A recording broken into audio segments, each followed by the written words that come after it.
না, আমি আগেও সিরিজ শুরু হওয়ার আগেও বলেছিলাম যে আমি চাই যে এখান থেকে একটা টাফ টাইম আসুক। আমার মনে হয় তারা আমাদের সব জায়গা থেকে টাফ টাইম দিয়েছে, তারা অনেক ভালো বল করেছে, তাদের ব্যাটিংও খুব ভালো ছিল।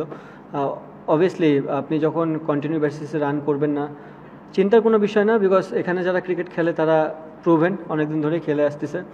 সামটাইমস দুই একটা সিরিজ এমন যেতে পারে, কারণ যে প্লেয়ারগুলো এখানে খেলেছে অলমোস্ট তারা 2-2.5 মাস ধরে ক্রিকেট খেলছে ব্যাক টু ব্যাক। সো আমার মনে হয় সামটাইমস ব্রেকটাও ইম্পর্টেন্ট। আমার মনে হয় এখন একটা ব্রেক আছে, ব্রেকের পর আবার তারা রিফ্রেশ হয়ে আসতে পারবে এবং আমার মনে হয় ভালো কিছুই হবে এখান থেকে। কামব্যাকের একটাই অপশন, নিজেকে সাহস রাখা, খুব একটা চিন্তিত না হওয়া, কারণ আপনি চিন্তা করলে নেগেটিভ চিন্তাটাই বেশি আসবে, পজিটিভ আসবে না। যদি সে পজিটিভ চিন্তা করতে পারে তার জন্য খুবই ভালো। অলওয়েজ বলবো যে এরকম যখন স্ট্রাগল মানুষ করে তখন নিজেকে ব্যাক করা, নিজেকে সময় দেওয়া এবং যেসব মানুষগুলো তাকে হেল্প করে সবসময় তাদের সাথে উঠা বসা করা, আমার মনে হয় সে সেগুলোই কামব্যাক করবে এবং ভালো মতনই কামব্যাক করবে। দেখেন, নট অনলি যে আপনি শুধুমাত্র এখানেই প্রেশার তো সব জায়গায় পড়তে হয়, বাট হ্যাঁ একটা জিনিস হচ্ছে, আমি যে জিনিসটা চেয়েছিলাম যে প্রেশার থেকে ওভারকাম করে আসা, আমরা ওই জিনিসটা পারিনি। প্রেশারে তো আমরা পড়েছি, 3টা গেমেই পড়েছি, বাট আমরা ওভারকাম করে আসতে পারিনি। এটা একটা কনসার্নের জায়গা যে আমরা কীভাবে ওখান থেকে ওভারকাম করব। আই হোপ যে আমি যেটা বললাম যে অনেক সময় ক্রিকেটাররা অনেক ক্রিকেট খেলে ফেললে অনেক ফ্যাটিকনেস চলে আসে। অনেক সময় মানে অনেক কিছু চেষ্টা করেন দেওয়ার জন্য, বাট অনুকূলে থাকে না অনেক কোনো সময়। সো আমার মনে হয় এই একটা সিরিজ তেমন হতে পারে, অনেকদিন ধরে ক্রিকেট খেলতেছে। আই হোপ যে আবার যখন ব্রেক পাবে প্লেয়াররা আবার রিস্টার্ট করবে, ভালো কিছু দিতে পারবো আমরা। আপনি যে চ্যালেঞ্জের কথাটা বলছেন সেটা সম্ভবত মিডল অর্ডারটাই সবচেয়ে বেশি করছে আর কি। বাংলাদেশের মিডল অর্ডারের স্ট্রাইক ওয়ার্ল্ডেই সবচেয়ে লোয়েস্ট আর কি এই বছর। অথচ আমরা বাংলাদেশ অনেকগুলো ম্যাচ জিতেছি, তারপরেও মিডল অর্ডারের স্ট্রাইক, শুধু স্ট্রাইক রেট বা রান করার ব্যাপার না, মানে তাদের যে ব্যাটিংয়ের দল সেটা নিয়ে অনেক প্রশ্ন আসছে যে একটা সাইডে আপনারা খেলতে পারছেন না, দুই তিনজন দিনে আমার কথা আসছে। টোটাল ওভারঅল আপনার এই মিডল অর্ডারটা কি মনে হয় কিনা যে বিশ্বকাপের আগে আবার একটা রিসাফল করতে হবে, নাকি আপনি যারা এখন আছে তাদেরকে নিয়ে সন্তুষ্ট, যে তাদেরকে নিয়ে আপনি ওয়ার্ল্ড কাপ পর্যন্ত যান? দেখেন, আমি একটা কথা বললাম যে সব প্লেয়াররা এই মুহূর্তে খেলেছে টিমে সবাই প্রুভেন। আপনার এরকম দুই একটা সিরিজ যেতেই পারে, একটা প্লেয়ারের 5-6টা ম্যাচ খারাপ যেতেই পারে, এর মানে সে খারাপ প্লেয়ার না। যে জিনিসটা বললাম সে নিজে থেকেও জানে যে সে তার কোন জায়গাটা ইমপ্রুভ করতে হবে। আমার মনে হয় সে জায়গাটা ফোকাস দেবে, ব্যাটিং কোচ আছে তাদের সাথে কনসাল্ট করে সেখান থেকে কামব্যাক করার চেষ্টা করবে। আর ডে বাই ডে আপনি প্লেয়ার চেঞ্জ করলে আপনার রেজাল্ট সেমই থাকবে। যে নতুন প্লেয়ার আসবে সে যে খুব ভালো আপনাকে ফিডব্যাক দেবে, যদি না দেয় সেম একই জায়গায় থাকবো। সো যারা ক্রিকেটটা খেলতেছে অনেক দিন ধরে তাদেরকে নিয়ে আরেকটু আগালে হয়তোবা রেজাল্টটা ভালো আসার চান্স থাকবে।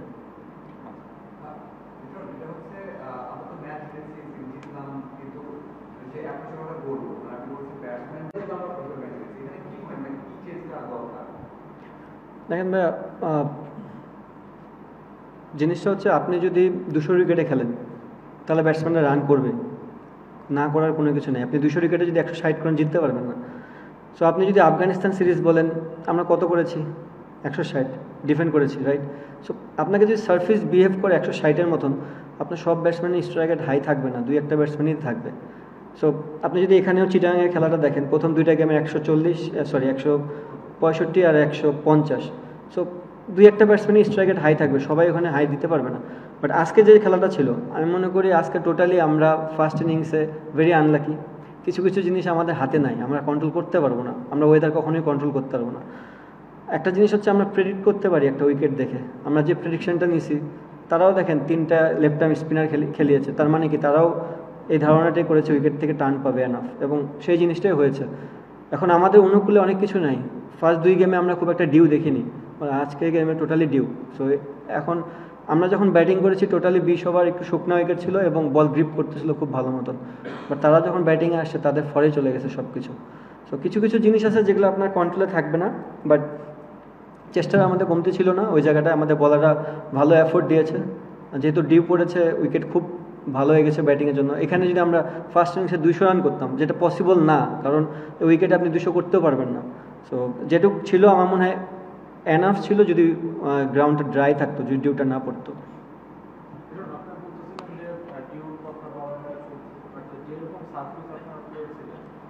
ব্যাপার আছে কিনা যে খেলা ওয়েস্ট ইন্ডিজ যেভাবে আজকে চেজ করছে, ফার্স্ট দুই ম্যাচে কিন্তু আমরা সুযোগ ছিল যে এইভাবে চেস করা, কিন্তু আমরা অনেক না, আমি তো বললামই যে আপনি ড্রাই উইকেটে ব্যাটিং করা আর উইকেটে ডিউ পড়ার মধ্যে অনেক পার্থক্য আছে। আমরা 2 ইনিংসই ব্যাটিং করেছি ড্রাই। সো আপনি ড্রাই উইকেটে যখন 160 দেয়, 150 দেয়, ওইটাও ডিফিকাল্ট। এমন না যে 150 মানে যে ইজিলি চেস করব। আপনি যখন শুকনো উইকেটে ব্যাটিং করতে থাকবেন, খেলা যখন গড়াতে থাকবে, বল সফট হওয়া শুরু করবে, আস্তে আস্তে ডিফিকাল্ট হবে ব্যাটসম্যানদের জন্য। এবং তারা সেই জিনিসটাকে ভালো মতন ক্যাচ আপ করেছে, বলাররা খুব ভালো মতন এক্সিকিউট করেছে, যেখানে আমাদের ব্যাটসম্যানরা ব্যর্থ হয়েছে। ব্যাস, ডিউটা একটা বড় ফ্যাক্টর। অনেক বড় ফ্যাক্টর। Last two question. যেটা আমি যে বলছিল আর কি, যে আমাদের আপনার তো ভালো বোঝেন অবশ্যই, এবং টেকনিক্যাল যারা আছে তারা টেকনিক্যাল ব্যাপারটা বলবেন, কিন্তু এমন একটা ধারণা সবার মধ্যে জন্ম নিয়েছে যে আমাদের এই ব্যাটাররা সব লেগ সাইডেই শুধু খেলতে পারে, অফ সাইডে তাদের শর্ট ভেরিয়েশনটা কম। অন্যান্য দলের যে খেলাগুলো দেখি আমরা, সেটা তাদের শর্ট ভেরিয়েশনটা বেশি। এই জায়গাটা কি আপনার আপনিও কি এটার সাথে একমত কিনা, যে আমাদের শর্ট ভেরিয়েশনটা একটু বাড়ানো, কাজ করার সময়? দেখেন, আপনার স্কিল যত ডেভেলপ করবেন তত ভালো। কোন সময় কাজে লাগাবেন সেটা আপনার উপর।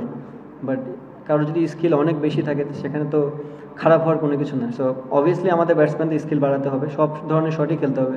আমরা হার্ডলি কয়েকটা ব্যাটসম্যান রিভার্স সুইপ খেলি, সেটাও একটা পয়েন্ট। ওয়ার্ল্ড ক্রিকেট কিন্তু এখন অনেক আগায় গেছে। আপনাকে এই ঘূর্ণি উইকেটে যারা ব্যাটিং করে তারা রিভার্স সুইপ মারে। সো সেদিক দিয়েও আমরা একটু পিছিয়ে আছি, ওই জিনিসগুলো নিয়েও কাজ করতে হবে। আপনি যত পারেন আপনার স্ট্রেংথ বাড়াবেন, বাট আপনি অ্যাপ্লাই কখন করবেন এটা আপনার গেমের উপর ডিপেন্ড করবে।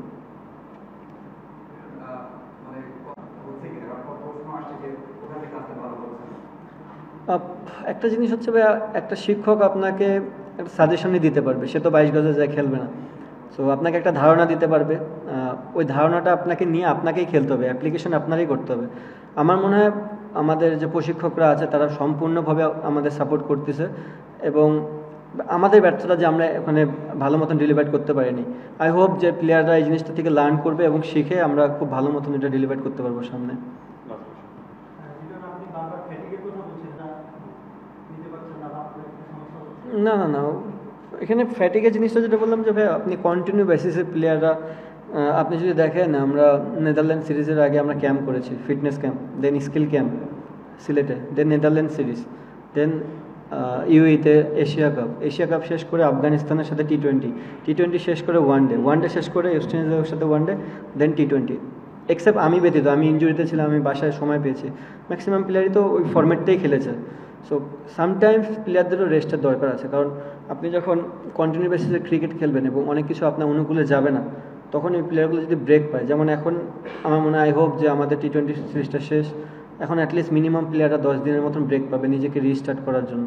দেন আবার আয়ারল্যান্ড সিরিজ আছে, তার আগে আসবে, প্র্যাকটিস করবে। আমার মনে হয় প্লেয়াররা প্রত্যেকটা প্লেয়ারই ভালো মতন রিকভারি নিয়ে আবার কামব্যাক করতে পারবে ভালো মতন।